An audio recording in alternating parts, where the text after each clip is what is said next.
Well, after another splendid Saturday, we're in for a rather soggy Sunday. So says meteorologist Lauren Maroney. Joins us. A lot of S's there. I'm so sorry my name didn't start with an S. Well, really. you did say so sorry, so that added to the alliteration. We're on a streak here. Wait till you hear the guy with sports. Oh, well.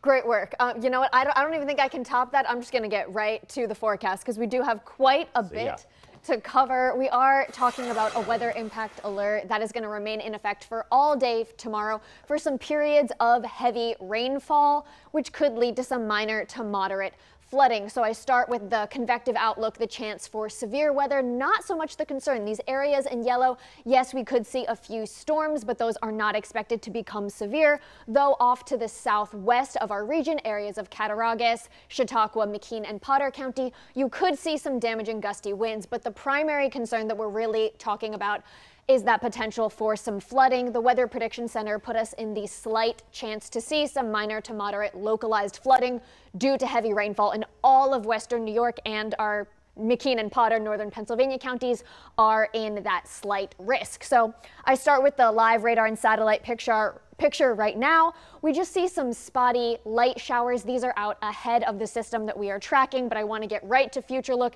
to give you an idea of what to expect over the next several hours. So as we head into the overnight, we really don't start to see any of that heavier rainfall moving in until early tomorrow morning, a little bit after sunrise, and that does look largely concentrated in our northern counties. Heading through the rest of the day, we're going to be in and out of those spotty shower chances, some pockets of heavier rain, but not everyone is always going to be in those rain chances. I advance the clock a little bit more. Around lunchtime, you see those isolated pockets of heavy rain, but others are seeing some dry time, a bit of a break around 5 p.m. Don't get too hung up on the exact times. Temperatures generally getting into the mid 70s, but then by the time we get into that early to mid evening, that's when we're going to start to see that main line of that heavier rainfall coming through. That's going to make its way through our area. By around midnight, we're going to be mostly drying out.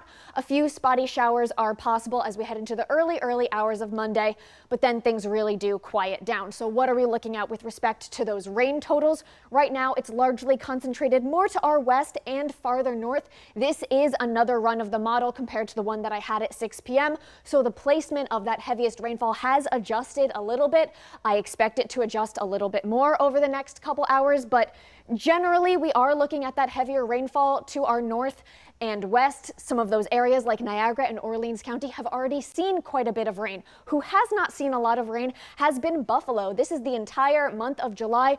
All of those heavy rainfall systems that we had coming through western New York really seemed to miss Buffalo. Only one of them, which brought over an inch of rain, pretty much brought all of the rainfall that we saw for the entire month. So Buffalo could use some rain. Niagara County, maybe not so much.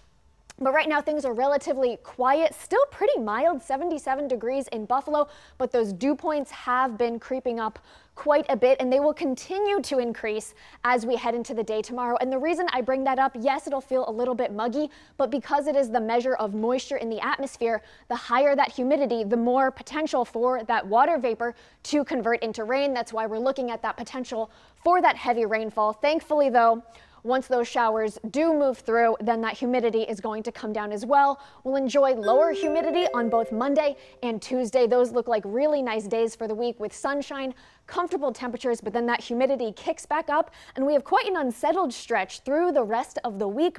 Wednesday, Thursday, Friday, and even Saturday will be in and out of shower chances. I don't think any singular day is a washout, but it's kind of an unsettled, not so great summary pattern that we'll have. But of course, the main weather impact alert that we are focusing on right now is for tomorrow. So definitely stay tuned for any updates on that. That is a quick look at your forecast.